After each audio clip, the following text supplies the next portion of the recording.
किसी भी कब्जे को खाली कराने के लिए आखिर आपको क्या करना पड़ेगा। आइए आज की इस वीडियो में विस्तार से बात करते हैं कि अगर आपकी भी कोई ज़मीन है और उस पर कब्जा हो गया है तो किस प्रकार से आप उस कब्जे को खाली करा सकते हैं। और साथ ही जानेंगे कि अगर इस कब्जे को हटाने के लिए आपको सिरे से प्रक्रिया शुरू करनी पड़ती है तो किस प्रकार की आप प्रक्रिया शुरू कर सकते हैं। अधिकतर भूमि को लेकर 90% मामले इसी प्रकार के होते हैं कि ज़मीनों पर एक दूसरे व्यक्ति का कब्जा होता है और ये आज से नहीं पहले से ही इसी मामले को लेकर यानी न्यायालय में इसी प्रकार के वाद सबसे ज़्यादा होते हैं। तो चलिए वीडियो को विस्तार से शुरू करते हैं, लेकिन उससे पहले आपसे गुजारिश है कि अगर आप लोग इस YouTube चैनल पर पहली बार आए हैं तो कृपया चैनल को सब्सक्राइब कर लें और इस वीडियो को लाइक करना ना भूलें। किसी ज़मीन पर यानी संपत्ति पर अवैध कब्जा किया गया है तो इस मामले में कानून के तहत यानी कदम उठाए जा सकते हैं। अगर मान लीजिए कि आपकी कोई प्रॉपर्टी है और उस पर किसी ने कब्जा कर लिया है तो किस प्रकार से आप उस पर कानूनी कदम उठा सकते हैं। यानी कि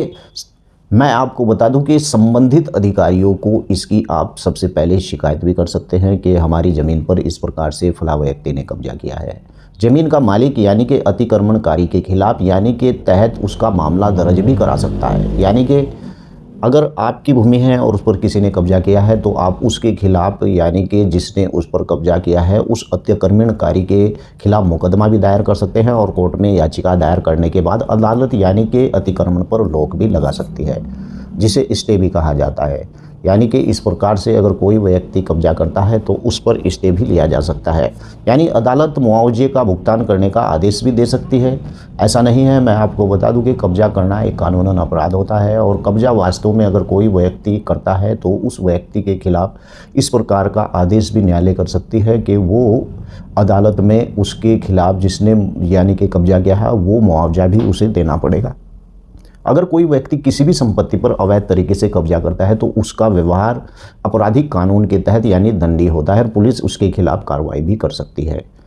अगर कोई व्यक्ति अपनी प्रॉपर्टी पर कब्जा कर लेता है यानी कि आपकी जो प्रॉपर्टी है उस पर कब्जा कर लेता है तो आप बलपूर्वक कब्जा हटा सकते हैं और बशर्ते आप उस जो पार्टी है यानी कि जो आपकी जो प्रॉपर्टी है उसके मालिक हों और आपके पास प्रॉपर्टी का टाइटल भी हो। ऐसा नहीं है कि आपकी भूमि है और वो व्यक्ति आपके सामने ही कब्जा कर रहा है तो आप उस कब्जे को बलपूर्वक भी हटा सकते हैं, बशर्ते आप उस प्रॉपर्टी के टाइटलधारी होने चाहिए, उस प्रॉपर्टी के नाम आपके होने चाहिए। प्रॉपर्टी से कब्जा हटाने के लिए सिविल उपाय क्या होते हैं, मैं आपको बता दूं कि यदि आपकी ज़मीन पर अवैध रूप से कब्जा किया गया है तो आप भू संपत्ति को खाली करवाने के लिए न्यायालय में भी जा सकते हैं और भूमि पर अवैध कब्जे के मामले में यानी सुनवाई सिविल कोर्ट में ही होती है। जो लोग किसी भी अवैध गतिविधियों के शिकार हुए हैं तो वो भारतीय कानून के विभिन्न प्रावधानों के तहत यानी कि राहत की मांग भी कर सकते हैं और इसके लिए आपको सबसे पहले उस क्षेत्र के जो पुलिस अधीक्षक है या फिर एसएसपी है या फिर एसपी है उसके पास लिखित शिकायत दर्ज करानी होती है। सबसे पहले यही प्रक्रिया होती है। जहाँ पर संपत्ति स्थित होती है यानी कि पुलिस अधीक्षक शिकायत को स्वीकार नहीं करते हैं तो यानी कार्रवाई नहीं करते हैं तो आप संबंधित कोर्ट और व्यक्तिगत शिकायत भी दर्ज करा सकते हैं। कई बार ऐसा होता है कि आपकी भूमि पर कब्जा हो गया है और वहां पर पुलिस मिल जाती है और जब आप यानी कि पुलिस में इसकी शिकायत या कंप्लेंट करते हैं तो पुलिस इस बात को कहकर भगा देती है कि ये मामला संपत्ति का है, आप न्यायालय में जाइए। ऐसा नहीं है, अगर आप इस प्रकार से यानी कि कब्जा करने वाले के खिलाफ एप्लीकेशन देंगे तो आप निश्चित रहिए उसके खिलाफ भी शिकायत हो सकती है। भूमि पर अवैध कब्जे के मामले में यदि आप यानी कि वशिष्ठ राहत अधिनियम की धारा 5 और 6 के तहत राहत की मांग कर सकते हैं और इसके तहत आप अपनी संपत्ति में बदलाव यानी कि जो बेदखल व्यक्ति भूमि पर आपने पिछले कब्जे के बाद अवैध बेदखली को साबित करने का अपना अधिकार वापस भी पा सकते हैं। मान लीजिए कि जो विशिष्ट राहत अधिनियम की धारा 5 और 6 के अंदर इस बात का प्रावधान है कि आपका जो कब्जा है, आपकी भूमि के ऊपर जो कब्जा है उस कब्जे को आप हटवाने के लिए पुलिस की मदद भी ले सकते हैं और आप न्यायालय की मदद भी ले सकते हैं। अगर कब्जा इस प्रकार का है कि